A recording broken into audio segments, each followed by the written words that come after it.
Buenas tardes a todos.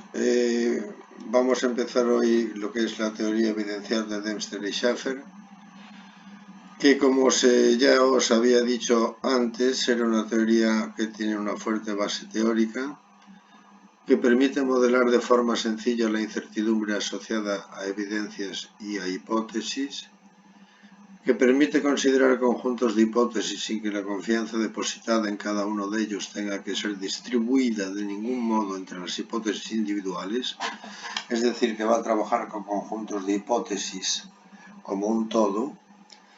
Permite reflejar de forma elegante la falta de conocimiento. De hecho, yo a esta teoría he trabajado mucho con ella y le llamo teoría de la ignorancia en vez de la teoría evidencial, que contiene de una manera súper elegante a la teoría de la probabilidad como un caso particular, ya lo veréis, y que contiene algunas de las funciones combinatorias de evidencias del modelo de Shorley y Buchanan. Como veis, esta teoría engloba a la de Shorley y Buchanan, la de Shorley y Buchanan engloba a la probabilidad y la probabilidad engloba al razonamiento categórico, con lo cual estamos siguiendo la estructura de cebolla que tantas veces hemos hablado aquí. Hay que decir que la teoría de Dempster y Schaffer es matemáticamente endiablada y yo he hecho un esfuerzo muy importante a la hora de, voy a ver si me deja poner la manito, a la hora de, vamos a ver la manito dónde está,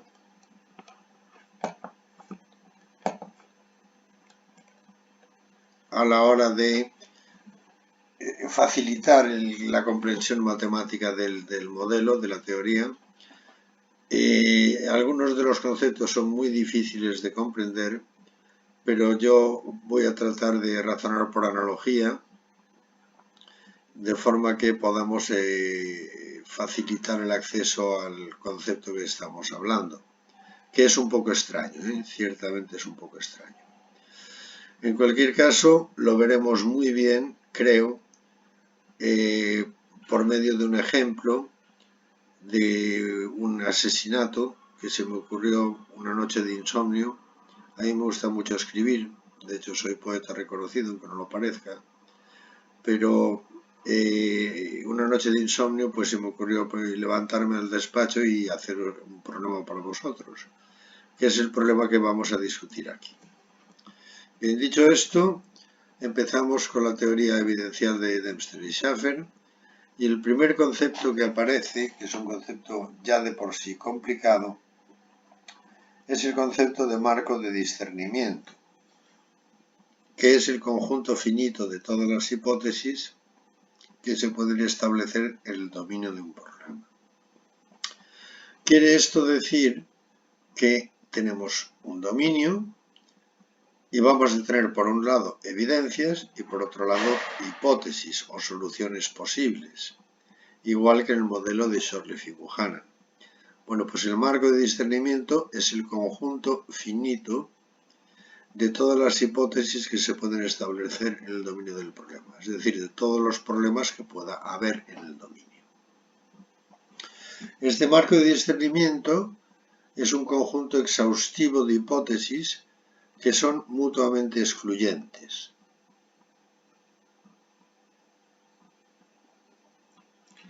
Quiere decir que, en teoría, la solución a un problema va a ser una y solo una hipótesis.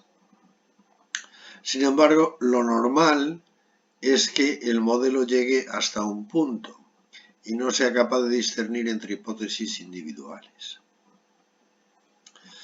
Lo que está claro es que el efecto de una evidencia, que es la otra parte del modelo, de la teoría, es que esa evidencia actúa sobre un conjunto global de hipótesis, de forma que esa confianza no viene determinada por las hipótesis individuales, sino que se refiere al conjunto. Suponer el ejemplo de que tos se asocia a gripe o a catarro, pero no podemos decir si es gripe o catarro.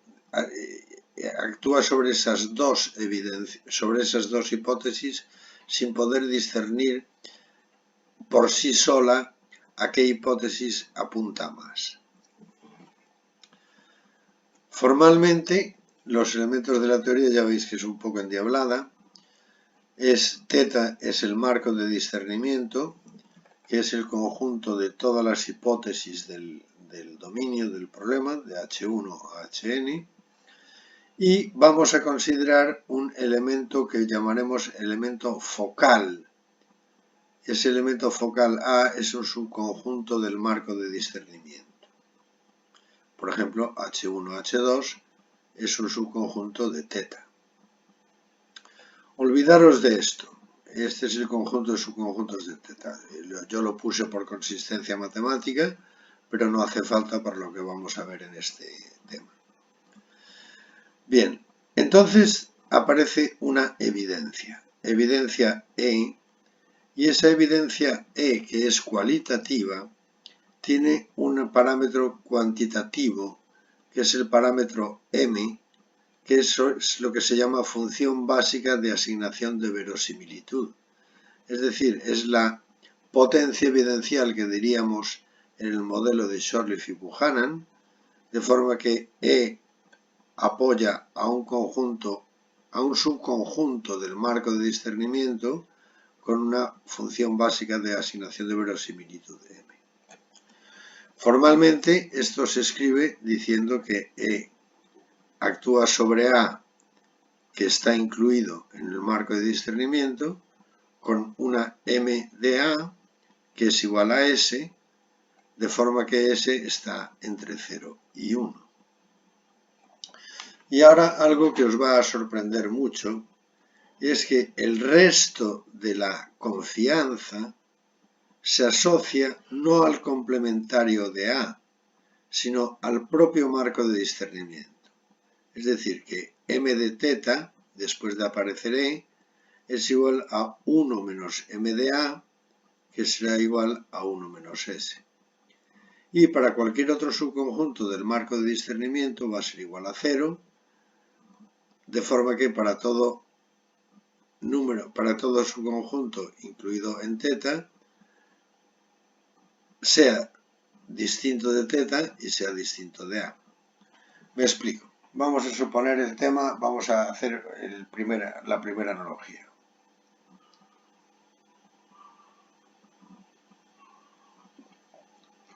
Suponer que todos los que estáis en la clase, todos vosotros, sois una hipótesis individual del marco de discernimiento.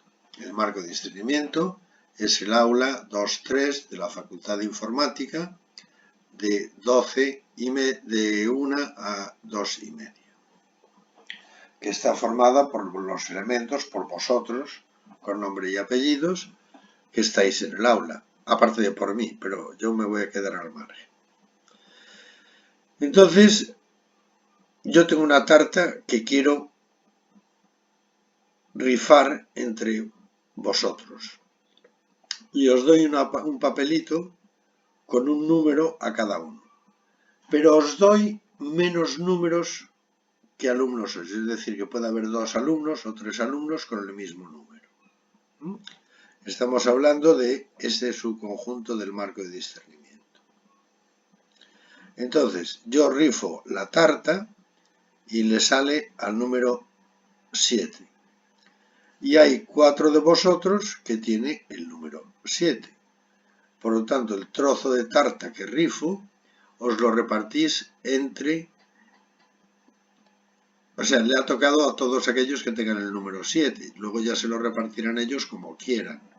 Pero yo corto la tarta y se lo doy, corto la tarta y le doy el pedazo a todos aquellos que tienen el número 7. Bien, la idea es la siguiente. Antes de empezar la rifa, ¿qué pasa? Que el desconocimiento es total, le puede tocar a cualquiera. ¿Sí o no? Luego entonces, cuando yo, antes de empezar la rifa, tengo la tarta, la medida de asignación básica de verosimilitud del marco de discernimiento, que sois todos vosotros, es 1, porque la tarta se va a rifar.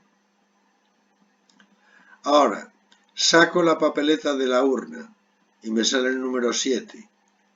Entonces, la medida de asignación básica de verosimilitud para los que tienen el número 7 es la que le toque. Si hay 4, pues será un cuarto o lo que sea. Pero el resto de la tarta que queda sin rifar tiene una probabilidad, una medida de asignación básica de verosimilitud, que era la ignorancia total, que era 1, menos la certidumbre después de sacar la evidencia. Es decir, 1 menos m de a. Es decir, me queda menos tarta que repartir en una segunda rifa. Ahora, con el trozo de tarta que me queda después de la primera rifa, hago una segunda rifa. Una segunda rifa en donde yo soy muy generoso y en vez de decirle a los que ya les tocó la primera vez que se vayan del aula, vuelven a entrar en la rifa. Y entonces vuelvo a hacer una segunda rifa, de forma que con el trozo de tarta que me queda, saco un número y da la casualidad de que saco el 6. Y uno, por ejemplo, de los que tenía el número 7 antes, ahora tiene el 6. Pues le vuelve a tocar un trozo de tarta. ¿De acuerdo? Entonces, quedaros con esa idea de la tarta, que yo creo que es bastante ilustrativa. Si θ es igual al marco de discernimiento y yo tengo un subconjunto A del marco, tengo una evidencia que le asocia un trozo de tarta, una función básica de asignación de verosimilitud. Cuando hago la rifa, al subconjunto correspondiente le toca S y esa S se la quito a la situación inicial. Ese es el concepto fundamental. Las condiciones del elemento focal, que son aquellos elementos, aquellos subconjuntos del marco de discernimiento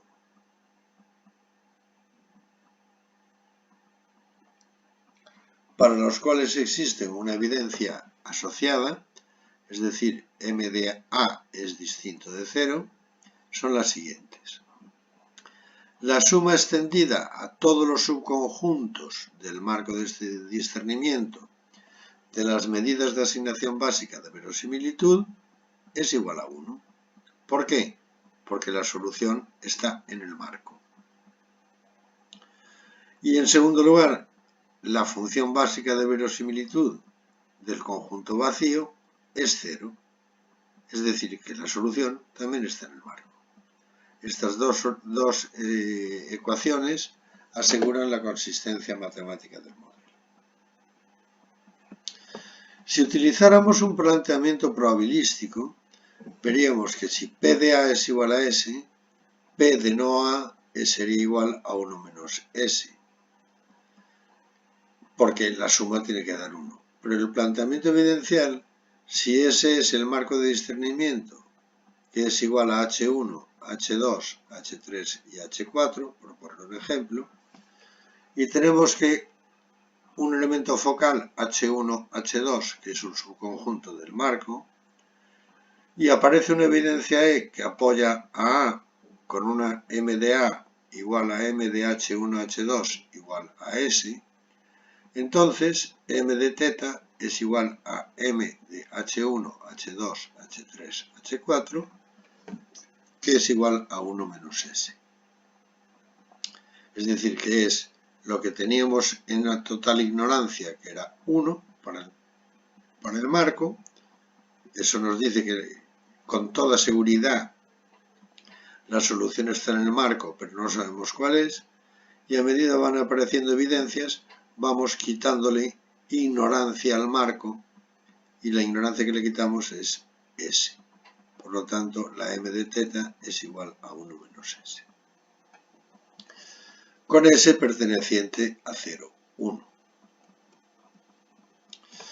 Sin embargo, al igual que hablábamos de la teoría de Shortleaf y Buchanan, de factores de certidumbre, las evidencias no suelen aparecer solas. Y además no tienen por qué referirse a los mismos elementos focales. Si tenemos un marco de discernimiento formado por las hipótesis H1, H2, H3, H4, puede aparecer una primera evidencia que apoye a A1, que es H1, H2, por poner un ejemplo, de forma que M1 de H1, H2 es igual a X. Por lo tanto, en relación con E1, si M1 de H1, H2 es igual a X, M1 del marco, después de aparecer la evidencia de su 1, es igual a 1 menos X. Análogamente, si aparece una evidencia E2, que apoya a un subconjunto o elemento focal del marco de discernimiento A2 igual a H2, H3, H4, tenemos que M2 de H2, H3, H4 es igual a Y, y en relación con E2, M2 de H1, H2, H3 y H4 es igual a 1 menos Y. Y finalmente aparece una tercera evidencia que apoya a un subconjunto del marco de discernimiento que es A3, que en este caso yo he puesto que es H1, de forma que M3 de H1 es igual a Z y M3 de H1, H2, H3, H4 es igual a 1 menos Z. Ahora lo que hay que hacer es combinar las evidencias, como hacíamos en el modelo de Shortleaf y Buchanan.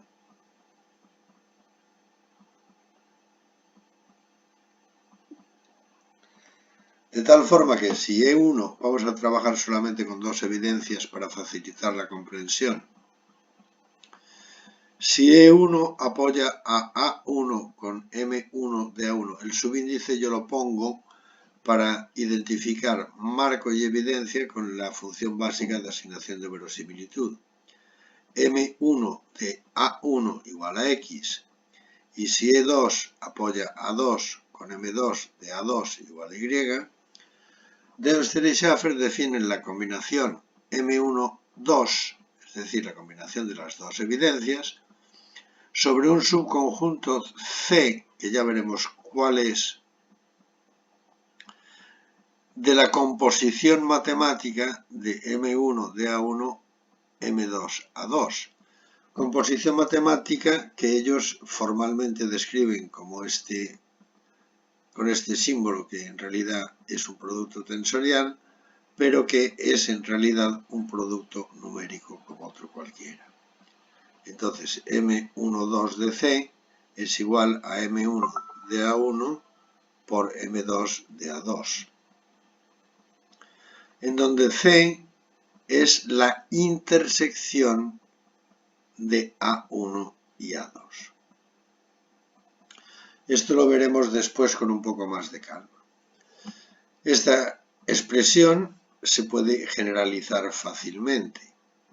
M12 de C para todo C igual a la intersección de AI con BJ es igual a M1 de AI por M2 de BJ. La formulación coincide estrictamente con la asignación de probabilidad a la intersección de dos sucesos independientes. Por lo tanto, la teoría evidencial asume implícitamente independencia entre evidencias. En la formulación anterior que os ponía, M12 de C, está claro que se cumple la primera condición exigida a la función de asignación básica de verosimilitud, es decir, que la suma extendida a todos los subconjuntos del marco, que son la intersección de dos elementos focales, es igual a 1. Esto no hay problema. Sin embargo, puede ocurrir que la intersección de elementos focales sea nula.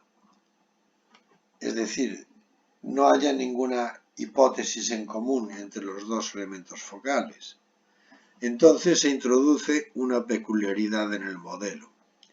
Por ejemplo, si E1 apoya a 1 con M1 de A1 igual a X, de tal forma que 0 es menor que X, menor o igual que 1, y E2 apoya a A2, de forma que M2 de A2 es igual a Y, y 0 es menor que Y, menor o igual que 1, pero A1 intersección A2 es el vacío, es decir, no hay ninguna hipótesis individual en común, resulta que M12 de C será igual a M12 del vacío, que será igual a M1 de A1 por M2 de A2, que será igual a su vez a X por Y, que es distinto de cero. Con lo cual vulneramos la segunda condición impuesta a la función de asignación básica de verosimilitud, puesto que M de 1,2 del vacío debería ser igual a cero. Cuando esto ocurre, si la teoría dice, desde un punto de vista teórico, repito, si la teoría dice que tiene que ser igual a cero, es que tiene que ser igual a cero, lo cual implica normalizar el resultado. Para ello, lo que hacemos es definir lo que se llama el grado de conflicto. Y el grado de conflicto lo denominamos K y es igual a la suma para todas las intersecciones que sean igual a cero de M1 de A sub I por M2 de B sub J. Con este grado de conflicto obtenemos lo que se llama el factor de normalización, que es 1 partido por 1 menos K. Entonces, la función de combinación de evidencias normalizada es la expresión que teníamos anteriormente, que es la suma de C igual a A sub I intersección B sub J de M sub 1 por A sub I, de A sub I por M sub 2 de B sub J, partido por 1 menos K. Bien, aquí vamos a detenernos un pequeño instante.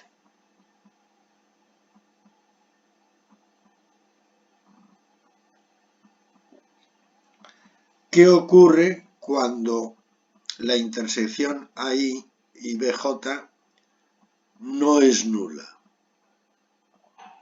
Si no es nula, no hay ningún K. K es igual a 0 y el factor de normalización es 1 partido por 1, que es 1, y el resultado es la formulación original.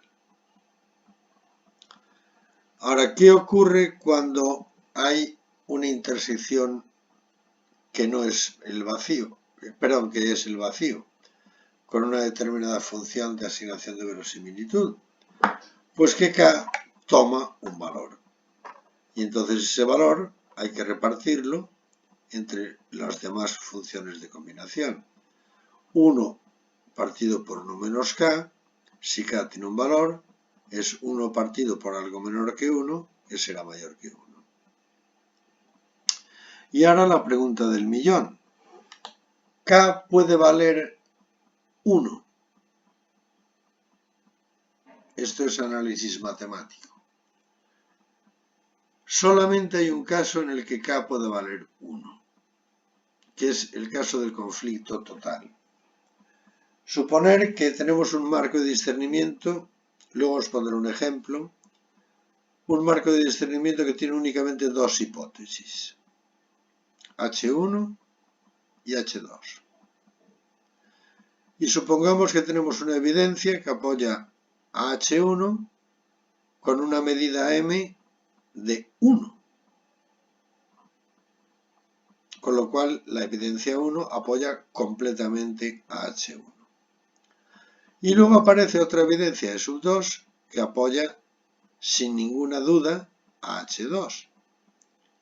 Es decir, que M de H2 de H2 será 1. La intersección de H1 con H2 será el vacío. Y sin embargo, aparece una función que es el producto, que es 1. Por lo tanto, en este caso, K es igual a 1 y 1 partido por 0, que es 1 menos 1, no está definido. En este caso, en donde las evidencias son totalmente contradictorias, no existe posibilidad de llegar a acuerdo. Y esto yo lo suelo explicar con un tema de negociación. Suponeros que tenemos dos elementos que están negociando. Uno la patronal y otro los sindicatos. La patronal y las hipótesis que se están barajando son bajar los impuestos por una parte y por la otra parte subir los sueldos. Evidentemente la patronal va a decir lo que hay que hacer es bajar los impuestos y los sindicatos van a decir lo que hay que hacer es incrementar los salarios. En este caso, los empresarios dicen uno a bajar los impuestos y los sindicatos dicen uno a incrementar los salarios. Por lo tanto, no hay ningún elemento de negociación y la mesa de negociación se rompe. Es decir, que la combinación de evidencias no está definida. Vamos a ver todo este tema con un ejemplo. Supongamos que tenemos θ igual a H1, H2, H3 y H4. Y tenemos E1 que apoya a 1, que es H1, H2. De forma que M1 de A1 es igual a 0,6 y M1 de θ1 es igual a 0,4. Pongo el subíndice en θ porque aunque todas las θ son iguales, θ, θ1, θ2, θ3, θ4, así me queda claro que esta θ1 se refiere a la evidencia 1. Pero, repito, todas las θ son iguales.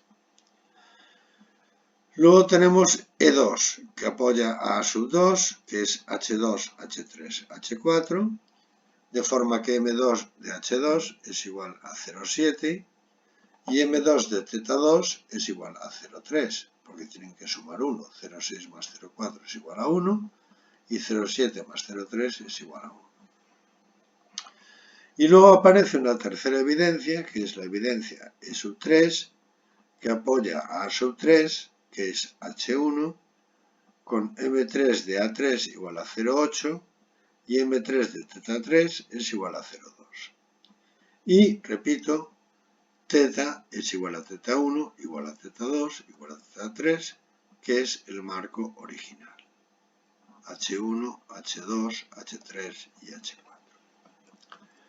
¿Cómo se hace esto? Bueno, pues por partes. Mediante una tabla es muy sencillo de hacer.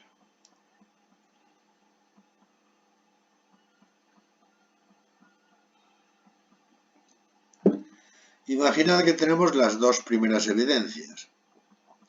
La evidencia E1 apoyaba a A1, que era H1, H2, y al mismo tiempo a θ1. Y θ1 era H2, H3, H4. Perdón, θ1 era igual a H1, H2, H3, H4.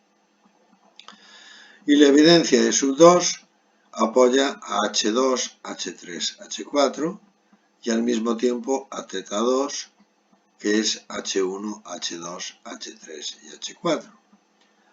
Bueno, pues por una parte tenemos que calcular todas las intersecciones. A1 intersección A2 es H2.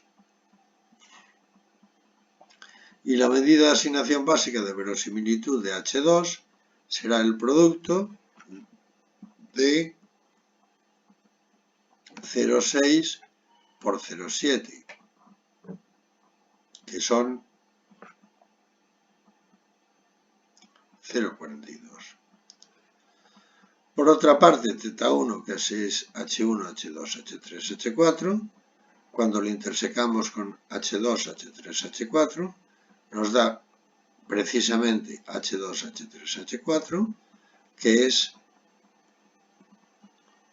0,4 por 0,7, que es igual a 0,28. En tercer lugar tenemos H1, H2, intersección θ2, que será H1, H2, y que el valor es 0,6 por 0,3, que es 0,18. Y finalmente θ1, intersección θ2, que es θ1, 2, será 0,12. Fijaros que la suma de 0,42 más 0,28 más 0,18 más 0,12 es 1,00. Esto quiere decir que tiene que ser, por la condición del modelo, de la teoría, 1. No me vale que digáis que es 0,93 porque entonces os habréis equivocado al calcular. Puede ser 0,999 o 1,0001, pero no más, por teoría de números. Luego, si tenemos algún motivo por el cual nos da 0,93, por ejemplo, es que habéis cometido algún error de cálculo. Bien, ahora ya tenemos E1 y E2. Se cumplen las condiciones para la función de asignación básica de verosimilitud, que es que la suma desde i igual a 1 hasta 4 de m1,2 de c sub i es igual a 1, de forma que m1 de 2 de h2 más m1,2 de h1,h2 más m1,2 de h2, h3, h4 más m1,2 de θ1,2 es igual a 0,42 más 0,18 más 0,28 más 0,12, que es 1,00. Yo aconsejo siempre que utilicéis el mismo número de decimales que evidencias estáis considerando para detectar errores. Entonces, por otra parte, no hay ningún elemento vacío, ningún conjunto vacío, y m1,2 de t del vacío es igual a 0. Hasta aquí todo va bien. Ahora aparece la tercera evidencia. Y os recuerdo que la tercera evidencia apoyaba a A3, que es H1, con un valor de 0,8 para A3 y un valor de 0,2 para θ3. Entonces, utilizando el mismo sistema, aquí aparecen E1 y E2, que son H2, H1, H2, H2, H3, H4, θ1, 2, y los elementos focales apoyados por E3 son H1 y θ3. La intersección ahora, empezamos con las intersecciones. H2 intersección H1 es el vacío, y m de 1, 2, 3 del vacío sale 0,336. H1, H2, intersección H1 es H1, y m1, 2, 3 de H1 sale 0,144. H2, H3, H4, intersección H1, vuelve a salir el vacío, y es m1, 2, 3 del vacío, 0,224. Y θ1, 2, intersección H1, es igual a H1, y m1, 2, 3 de H1 es igual a 0,096. Lo mismo hacemos con H2 intersección θ3, que será H2, y cuyo valor sale 0,084. H1, H2 intersección θ3 sale H1, H2, y m1, 2, 3 de H1, H2 sale 0,036. H2, H3, H4 intersección θ3 sale H2, H3, H4, y m1, 2, 3 de H2, H3, H4 sale 0,056, y θ1, 2 intersección θ3 sale θ1, 2, 3 y con un valor de 0,024. Si sumáis todos estos valores, veréis que os da 1. Os da 1,000. O sea, 1. Pero aquí vemos que hay dos conflictos, que es este conflicto y este conflicto, porque hay valores distintos de 0 para el vacío en esta casilla, y hay otro valor distinto de 0 para esta casilla, que es el vacío. Luego el grado de conflicto será, la K famosa, será 0,336 más 0,224. es decir, habrá un conflicto importante. De hecho, el grado de conflicto será 0,336 más 0,224 igual a 0,560. Ahora, normalizando y agrupando los términos, digo agrupar los términos porque tenemos, por ejemplo, H1 aquí y H1 aquí. Pero H1 es el mismo H1. Entonces, normalizar los términos significa sumar los H1s y dividirlos por 1 menos el grado de conflicto. De forma que, si hacéis las cuentas, y os recomiendo que lo hagáis en casa, sale que un M de 1, 2, 3 de H1 es igual a 0.545, M1, 2, 3 de H2 sale 0.191, M1, 2, 3 de H1, H2 sale 0,082, M1, 2, 3 de H2, H3, H4 sale 0,127 y M1, 2, 3 de H1, H2, H3, H4 sale 0,055. Si hacéis la suma os da 1.000. Y pongo 3 ceros porque son las 3 evidencias que estamos combinando. Bien, pues lo vamos a dejar aquí y el próximo día hablaremos de otros elementos de la teoría evidencial. Muchas gracias por vuestra asistencia y hasta el próximo día.